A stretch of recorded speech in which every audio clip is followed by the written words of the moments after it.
వచ్చేసింది. రాష్ట్ర ప్రభుత్వానికి వర్గీకరణ చేసుకున్న అధికారం ఇచ్చింది అని చెప్పి స్ట్రోలింగ్ రావడం. ఈ రేవంత్ రెడ్డి వెంటనే ప్యాంటు సభ ఇప్పటి టైం మొదలుపెట్టారు అసెంబ్లీలో. నేను వర్గీకరణ చేస్తాను, నేను ఆల్రెడీ ఇచ్చిన నోటిఫికేషన్ మీద కూడా నేను ఆర్డినెన్స్ తీసుకొస్తానని చెప్పేసి కట్రాయిగా ఎగురుతున్నాడు. వాడికి అంత ఉత్సాహం ఏందో నాకు అర్థం కాదు. ఎగిరితే మానవాళ్ళు ఎగరాలి అని నాకు అవకాశాలు వస్తాయని చెప్పేసి వాడు ఎగురుతున్నాడో నాకు అర్థం కాదు. వాడు పుట్టిన మానతా తెలుసు నాకు. ఇక్కడ చంద్రబాబు నాయుడు నేను 94 వర్గీకరణ చేశాను, సుప్రీంకోర్టు చెప్పింది. రాజకీయ దురంధరుడు ఈయన, రాజకీయ నీతిజ్ఞుడు, రాజనీతి శాస్త్రం తెలిసినాడు, 14 ఏళ్ళు ముఖ్యమంత్రిగా చేసినాడు. అసలు సుప్రీంకోర్టు ఏం చెప్పింది?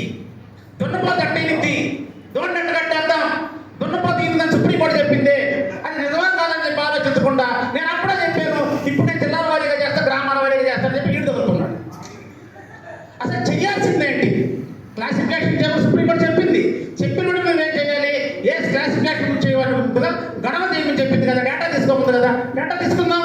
ఎవరు ఎంతమంది ఉన్నారు, షెడ్యూల్ కాస్ట్లో ఎంతమంది ఉన్నారు, ఏ కాస్ట్లో ఎంతమంది ఉన్నారు, ఎంతమంది ఉద్యోగాలు వచ్చినాయి అందరూ తెలిసిన విషయం. 6% కంటే ఎక్కువ షెడ్యూల్ కాస్ట్ వాళ్ళకి ఉద్యోగాలు భారతదేశం మొత్తం మీద 6%, ఆంధ్రప్రదేశ్లో 9%.